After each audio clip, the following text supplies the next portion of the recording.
শিৱসাগৰ জিলা পলিটেকনিক হাইস্কুলত অহা 13 আৰু 14 তাৰিখে প্ৰথম দ্বিবাৰ্ষিক অধিৱেশনৰ অনুষ্ঠান অনুষ্ঠিত কৰা হ'ব। শিৱসাগৰৰ বিভিন্ন ঠাইৰ পৰা কবিসকলৰ সমাদৰ লাভ কৰাৰ লগতে অসমৰ বিভিন্ন ঠাইত গণ্যমান্য ব্যক্তি উপস্থিত থাকিব বুলি সংবাদ মাধ্যমৰ আগত কয় জয়সাগৰ নিবাসী প্ৰাক্তন শিৱসাগৰ জিলা কবি সন্মিলনৰ সভাপতি প্ৰেম গগৈ দেৱক উষ্ম আদৰণি জনাব। শিৱসাগৰৰ পৰা অংকুশ জ্যোতি দত্তৰ প্ৰতিবেদন নিভাজ অসম লাইভ। এটা সংগঠন নহয়, এটা পৰিচয়। অসমৰ নবীন প্ৰবীণ সকলো কবিকে একত্ৰিত কৰি অসম কবি সমাজে সুদীৰ্ঘ দিন ধৰি অসমীয়া কবিতাৰ উত্তৰণৰ কাৰণে কাম কৰি আহিছে। নতুন কবি সৃষ্টিৰ কাৰণে নিৰলস প্ৰচেষ্টা চলাই আহিছে আৰু অসমৰ বিভিন্ন ভাষাভাষী লোকৰ মাজত সাংস্কৃতিক যোগসূত্ৰ স্থাপন কৰিবৰ কাৰণে এটা কাবি আন্দোলনো আৰম্ভ কৰি দিছে।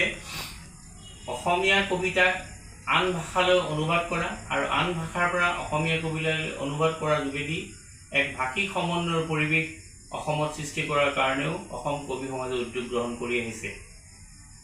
আজি শিৱসাগৰ জিলা কবি সমাজৰ প্ৰথম দ্বিবাৰ্ষিক অধিৱেশনৰ এই প্ৰাক মুহূৰ্তত আমি অসম কবি সমাজৰ পক্ষৰ পৰা শিৱসাগৰ জিলা কবি সমাজলৈ উষ্ম অভিনন্দন জ্ঞাপন কৰিছোঁ।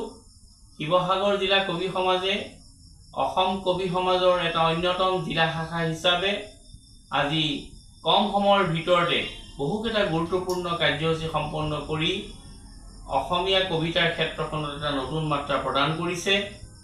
অহা 13 আৰু 14 জুন তাৰিখে ঐতিহ্যমণ্ডিত ভুৱন গগৈ মেমৰিয়েল উচ্চ মাধ্যমিক বিদ্যালয়ত শিৱসাগৰবাসীৰ সহযোগত শিৱসাগৰৰ কবি আৰু পাঠকসকল সমন্বিতে এক কবিতাৰ নতুন পৰিৱেশ সৃষ্টিৰ কাৰণে আমি দুদিনীয়াকৈ কাৰ্যসূচীত সমবেত হ'ম।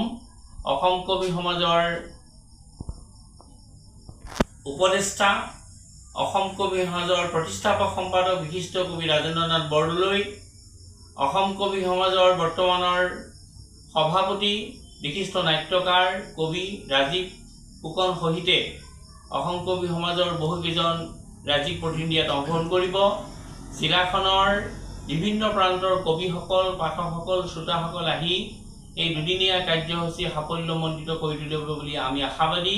পুনৰ অসম কবি সমাজৰ পক্ষৰ পৰা আমি শিৱসাগৰ জিলা কবি সমাজ, শিৱসাগৰ জিলা কবি সমাজৰ অন্তৰ্ভুক্ত 7টি শাখা, শিৱসাগৰৰ সাহিত্যপ্ৰেমী ৰাইজ আৰু অভ্যৰ্থনা সমিতিৰ সভাপতি, সম্পাদক প্ৰমুখে সকলোকে পুনৰ শুভেচ্ছা জ্ঞাপন কৰিছোঁ। অসম কবি সমাজৰ অন্তৰ্গত শিৱসাগৰ জিলা কবি সমাজৰ প্ৰথম দ্বিবাৰ্ষিক অধিৱেশনখনি কালিলৈ অৰ্থাৎ 13-14 জুন 2024 শনি আৰু দেওবাৰে শিৱসাগৰৰ ঐতিহাসিক এখন বিদ্যালয় ভুৱন চন্দ্ৰ গগৈ মেমৰিয়েল পলিটেকনিক স্কুলত অনুষ্ঠিত কৰা হৈছে। এই অনুষ্ঠানটিত অসমৰ বিভিন্ন প্ৰান্তৰ বহুসকল বিশিষ্ট কবি আৰু সাহিত্যিক উপস্থিত থাকিব।